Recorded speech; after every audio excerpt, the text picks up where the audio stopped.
Hey guys, this is Allure Cosplay, and this is a small vlog on how I made my Loki scepter from the first Avengers movie. Before I start the video, I wanted to say hello to Onyx right there, because he's sleeping. And I wanted to answer a question about my shelves right here. What's on my tiny little shelves? It's those little tiny toppers that you get on top of your drinks when you go to the movies. Because I collect those, and I love them, and I'm running out of shelf space for them, so I need extra shelves for more of the toppers. Anyways, I really wanted to thank my dear friend Sinus Rob for donating his Loki costume to me. It is spectacular, and I love it, and all I had to do is slightly alter it a little bit and make a scepter for it so that I am ready to be Loki. How did I make this? I didn't have enough large paper to be able to fit something like that on it, so I just took some Christmas wrapping paper and I used the white side on it because that has a nice grid on it and I can use that to map things out. So I made a large rectangle to see how big this was actually going to be. Then in this rectangle I mapped out how long I wanted the hilt to be and how long I wanted the silvery parts to be, and then I drew my lovely pattern. I'm sure if you saw my Instagram post, it's like crazy. I don't even know how I understood where to cut after I made it. Anyways, I started to make the hilt first. How did I do that? I used PVC pipe because I had a bunch laying around from my Mecha Queen wings, and because it's hollow and it's light. Why do I need it to be hollow? Because it's lighter when it's hollow. Duh. And also because I actually wanted to make my gem light up. It's a gem, it's not a stone. Deal with it, okay? Anyway, so I used this for my actual hilt. I used some heat on it to give it a bit of a curve. So once you heat it up, you have to hold it for quite a long time in that curved shape for it to retain that curved shape. And what I found is that I had made it a lot more curvy than it actually was, but step number 2 kind of straightened the whole pipe out. What was my step number 2? I coated this entire handle, so from here to here, in scrap Worbla pieces. So I collect all my scrap Worbla, and I had a full drawer of it, and this took care of about 1/3 of my spare Worbla supply.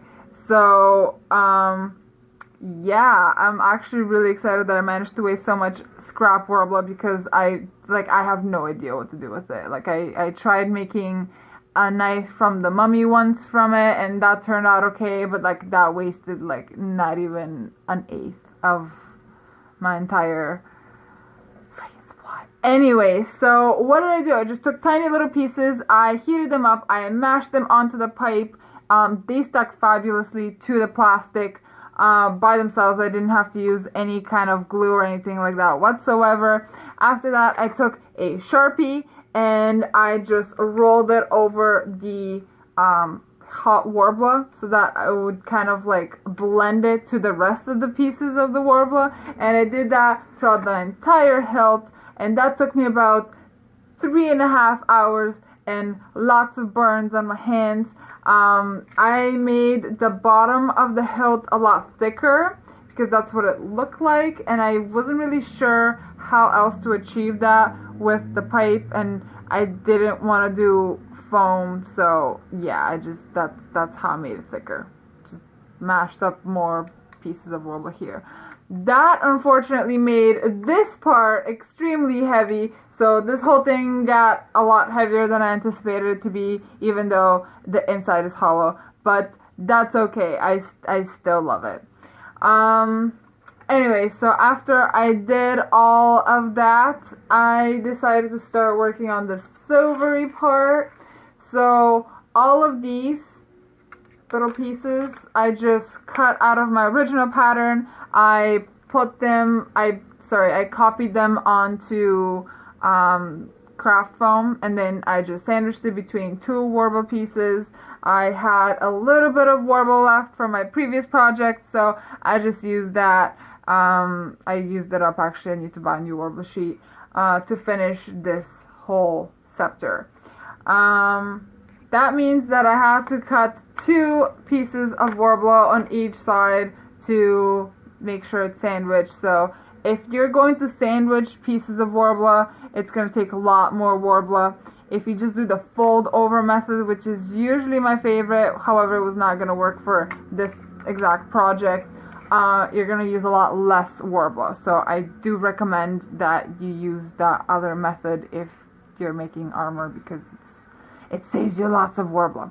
Anyways, after I made these, usually I will cut it as close as I can to the foam. However, I will give it a little bit of space so that the top piece and the bottom piece of warble can still have some kind of hold together, so it's not splitting open and the foam is not being exposed. I did, however, leave a little bit of like the spare warble on this side so that I can stick it to the hilt and kind of mash it and blend it in as well as I could. I could have done a better job on blending that in, but that's okay. I'm okay with it. After that, I just built the rest of these and stuck them together. I made these the exact same way. They're the same on each side, and then I just stuck them on each side. I really wanted the gem to glow, so I had to think of where am I going to hide my shame and my wire. So at first I thought maybe towards the back somewhere, but I had already mashed up a bunch of warble. So before I actually finished the whole hilt, or about halfway through, I decided I was going to cut a hole right here in the pipe, and I was going to stick my shame in there, and this was going to be the piece that was going to hide all of that underneath itself, because that was kind of like the biggest piece and the only piece that I saw that could actually properly remove and be put back in so that it hides everything. I don't know, that was just my decision, and it actually worked out pretty well. So I cut out the actual hole in the pipe with my Dremel, and then I did the warble bits all around it, and I built this little thing. This is the same way as the rest of it. This is just 2 pieces of foam that I sandwiched and then stuck together, and I kind of shaped into this, and then on top, wow, this little detail piece is just 1 little sheet of warble that I put on top for the extra detailing, so it is actually raised, and then I also just weathered a little bit more. I was going to attach this to my scepter with a bunch of either Velcro or some kind of magnets. However, I didn't actually need to do that. It just sticks on by itself and it doesn't come off. I honestly just heated up the whole thing, and I shaped it on top of this, and then I let it cool down and let it cool down. And then once I removed it and stuck it back on, I decided it doesn't actually need any kind of a contraption to hold it. It just kind of stayed by itself. So that's how I left it. For the actual wires, so they go from here to here. I tried to make the wire as short as possible, so like whatever needed to fit in here and nothing extra, so that this stuff doesn't like pop out. So I connected the wire to my battery pack right here and to my little switch. You can barely see that it's glowing because it's daytime. However, yeah, that's how I did it. This little piece right here, my little gem, I'll tell you how I made that. Funny story, I was supposed to use Mold Builder. However, for my Widowmaker, I used Mold Builder, and my god, did it take forever to make a mold out of something. And then I had to wait extra to pour the stuff in, and to wait to dry, and it was ridiculous. So I decided this time I was not going to use a mold builder, and I was going to try something new and see if it works. And it did. This is my first try, and I actually did it, and I made it, and I was okay with it. I'm okay with it. What did I do? I actually took a bouncy ball that my cats have, and they use, that's their toy, because it was about the size that I needed. And then I just took a bunch of oven baked clay, and I stuck it on top of the ball, and I tried to make it as nicely shaped as possible. So I tried to stick it as much to the ball as possible, so there aren't any like little pockets of air or things like that. And then I took out the ball. I baked the little clay cap thingy for about 3 to 4 minutes in the oven, and I took it out, and then I poured my resin. Actually, I sprayed mold release stuff beforehand, and then I poured my resin. Then I waited about 24 hours, and I tried to take this sucker out, and I couldn't. So I had to start with pliers, chipping off piece by piece, like tiny little piece at a time, until I did about like 5 to 7% of it, and I had to hand it over to my boyfriend because I was just not having it, and he wanted to do it. So yeah, I handed it over to him, and he started picking it off piece by piece, which took about half an hour, I think, but finally he took this little sucker out. So the advantage of that method was that it took me next to no time to make the actual mold to cast this gem in.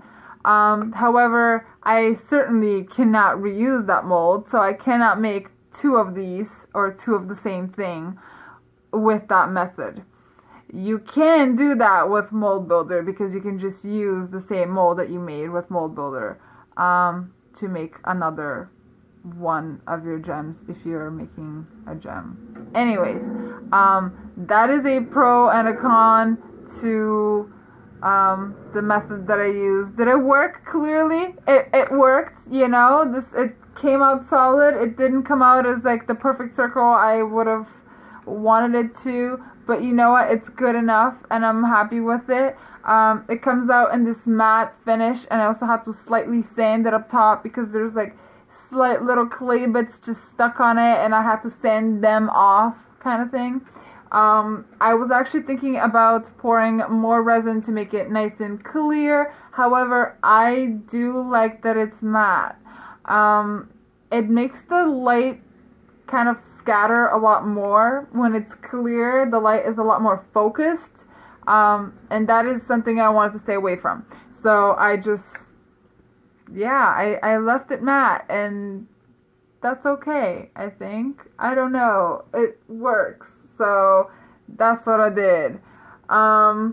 For paint, I actually used fabric paint for the handle. Oh, okay. You know what? I was in a hurry, and I had to make it for the next day because I had a photo shoot, and I thought I had gold paint, and I didn't have gold paint. So I looked around, and I only had gold fabric paint. So that is what I used on this. It gave it the weirdest kind of finish ever. It was so latexy, feely that, oh, it was horrible. But I mean, it worked. It is starting to slightly chip off in certain places, but I think that is just where this part is in and out, and I think that is the problem, that like why it's chipping off, because like once I put it back on, it's gone, like you can't see where it's chipping off. So I think that's just making it chip off. I might have to just repaint it again. We shall see. The one fault with using fabric paint on this was that I had used Sharpie on some of my scrap Warbler, and even though I primed it, it's coming through the actual fabric paint. So I think I'm gonna have to repaint this. It's okay for now because it's like kind of hidden, but I'm gonna have to repaint this. The silver was just actual acrylic paint that I had. I was actually going to make this a lot more silver, but after I put down the gunmetal, that it was a really good contrast with the gold, and I used the actual silver that I was going to use on the whole thing to just kind of give it a nice shine and outline and highlight and all that. For the shading, I actually always use a oil-based black paint because it is so easy to blend. Like, it's a heaven to blend. Like, you put just a tiny little bit in the crevice and you get some paper towel and you just smudge it around there and it just blends. It looks like dirt. It's beautiful. And I actually got this tip from Arlena Faye. Girl, if you're watching this, thank you for the tip. I'm pretty sure it was her that I got this tip from. So, yeah, after all that, I just covered it in varnish so that it stays nice and shiny and doesn't, I really needed to coat the fabric paint and the clear stuff because I didn't even want to touch it. Like, the actual texture that the fabric paint left on this, because it's such a massive surface, I didn't want to touch it at all. So it was like, I'm gonna have to coat this like as quickly as I can with the clear stuff so I can actually touch this, because anyways, guys, this is how I made my quick Loki scepter. This build took me about 3 days and I didn't work the whole days. I just did it like after work kind of thing. So really, honestly, like no time at all for something like this. If I had attempted this a few years ago, it probably would have taken me like a month to figure out how to do it. It goes to show you learn as you go. Anyways, thank you so much for watching this video. Like, favorite, subscribe, all that jazz, and I'll see you in the next video. Bye bye.